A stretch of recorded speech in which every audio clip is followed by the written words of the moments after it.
What's up, guys? Dale Valor here from Modern Valor Dating. Listen, today we are extending our series on perfect places to have a date. Okay, now this can be a first date, a girl you're trying to get to know, somebody you've been in a relationship for a while. Doesn't really make a difference because these are outside of the box ideas. And some of these ideas with quarantines and shutdowns and things like that, these are the perfect places because they're fucking open, man, you know? And that we get those questions all the time where guys are like, I don't know what to do. I don't know where to go. There's nothing open, you know? And it's like, dude, you just have to think a little bit. Think it through, man. What a champion mindset says, you go out, you do it anyway. You figure it out and overcome that obstacle. So that's what we're doing, is giving you guys some examples of places that you can go. Now listen, where I'm at right now is it's a neighborhood in Detroit called Heidelberg Project, okay? And it's a lot of modern art. It's really outside of the box, a lot of cool stuff around and things to check out, things to talk about, observe, take pictures, all that kind of thing. I know that most of you don't live in the Metro Detroit area.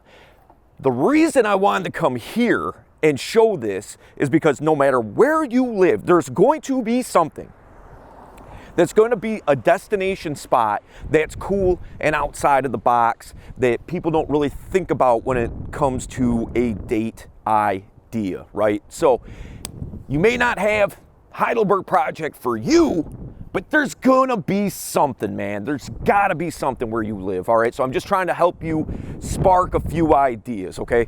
All right, we are going to hop into it. Let's get into number one. Let's go.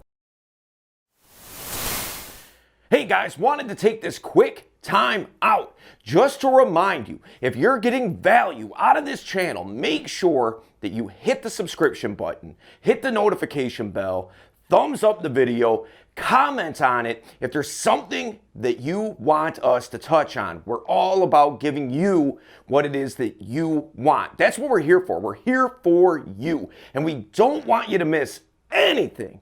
All right, we're gonna hop back into the video. Let's go. Number one, find something quirky. All right, this is why you should find something quirky. All right, what do I mean by quirky? Quirky, I kind of summarized in the intro, is something that's a little bit outside of the box, not your average everyday thing. See, people go through life, they see the same stuff all the time, even the things that they like and appreciate. You know, maybe a favorite restaurant, for instance, that they go to every weekend. Even though they like it, it's kind of like, been there, done that. Finding something that is a place that people just aren't really hip to, only the people that are in the know. It kind of gives that air of mystique, that you're in the know, that you know about some cool things. And we're going to touch on that a little bit later in the video too. But by finding something quirky, it's just brand new, exciting, things to talk about, things to see, things that they can't wait to tell their friends about, taking selfies in front of stuff like this. So go out of your way to find something quirky, something exciting, something a little bit different that isn't part of the norm. All right, we're gonna hop into number two. Let's get it. Number two, there's lots of things to see and talk about. Another thing that's cool about it too is it's a memory that you can take away from it. Say you're kicking it with a girl for a while, for example, and you're trying to look for something to do with her parents that are in from out of town. This is a great example of that, of something that you can do. You know what I mean? So there's all kinds of things to observe, communicate, speak about, and get to know each other a little bit better. All right, we're gonna hop into number three. Let's go. Number three, it's free. Like, look, man, you don't have to come out here and spend a bunch of money. Now listen, there are like where we're at, for example, at Heidelberg Project, you know, they do accept donations and things like that, you know, I mean, but they're not asking for money. You know, it's not like we had to pay $5 to walk around. You know, it's free. If you don't have money, fine. If you want to donate, fine. But it's so inexpensive. Look, you don't have to spend a bunch of money. And that's one of the main things that we're really driving home with a lot of these videos, is that it doesn't cost a lot. Guys have this misconception that, you know, you got to have all this money to take a girl out. That's bullshit, man. You don't have to do that. She wants to spend time with you. She wants to get to know you. She doesn't care about all that other stuff. Now, there's probably some, as a matter of fact, I'm sure that there's some girls that do care about that stuff.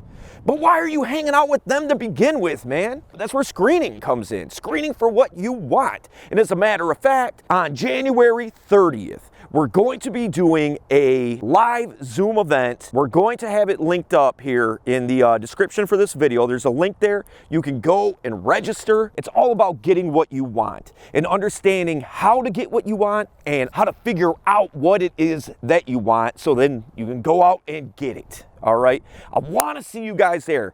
You know, a lot of you guys watch these videos I've never talked to, I've never met face to face or, you know, via internet or anything. So it'd be good to meet a lot of you guys, and we want to help you get that sorted out. All right, we're going to hop into number 4. Let's go. Number 4, it shows that you are cultured. It shows that you're in the know, that you know cool things to do, that you're creative in the, not only in your sensibilities, like that maybe you're an art, fan of art, things like that, but it also shows that you just know what's going on around you. Know your town, man. Know what's going on in your town, so you're never at a loss for things to do. You know, like something like this, you can come anytime, man. In the summer when, you know, it's light out a lot later, you know, 9:30, something like that. It gives you something to do at night, you know, before it gets dark, and then maybe go back to your place and cook some dinner, whatever. You know, I mean, the options are limitless, but they're limitless if you're not limited in your thinking and knowledge about what's going on around you, man. Just know what's going on in your town. There's all kinds of ways to do that. You know, there's Facebook events. There's, you know, you could just Google it. You know, what's going on in my town today? You know, like there's a million ways to figure that out. And it doesn't take that long. It doesn't cost anything to know, you know, and it just shows that you have a sense of culture and refinement. All right, we're going to hop into number 5. Let's get it. Number 5 is shows you know about cool shit. Okay, this is a little bit of an extension of the last point, as to where in the previous point we talked about being cultured and just knowing, you know, things that are artsy and abstract and quirky and all that kind of stuff. This just shows, going to places like this, that you know about cool things that are outside of the box, right? So, I mean, it lends back to being quirky, it lends back to refinement and being cultured. You're just never at a loss. You always know what's going on, and, you know, and it's always fun. At least for me, it's always fun to hit people about new places that they don't even know about in their own city. You know, that's always fun to me. You can kind of play tour guide. You know, you can kind of show people around that you know a little bit about it. Like when we walked in here, the guy that did all this, he walked up to us and was like, "Hey, have you guys been here before?" And I was like, "Yeah, I've been here mad times." He's like, "Oh, okay, well then I'm not going to give you the rundown." But if, you know, if we had the time and, you know, we were just actually here just to check it out, I would still talk to him. And he might break down something that I didn't already know, you know, and you get to learn a little bit about it, check some things out, you know, and who knows, if you have an artistic bend to yourself, maybe it inspires you to do something artistic yourself. Maybe the girl has an artistic slant to her. You could do something together, spawning more ideas of things to do. All right, so listen, this series is on date ideas. All right, what I want you to do is, we got a whole playlist going. I want you to circle back to the first video in the series and watch it through. All right, because I want you to get as many ideas of, you know, during quarantine, when there's not quarantine, when there's no shutdowns. You can all do the same stuff, but it is a perfect example of things that you can do while there's a shutdown. Okay, so I will see you there.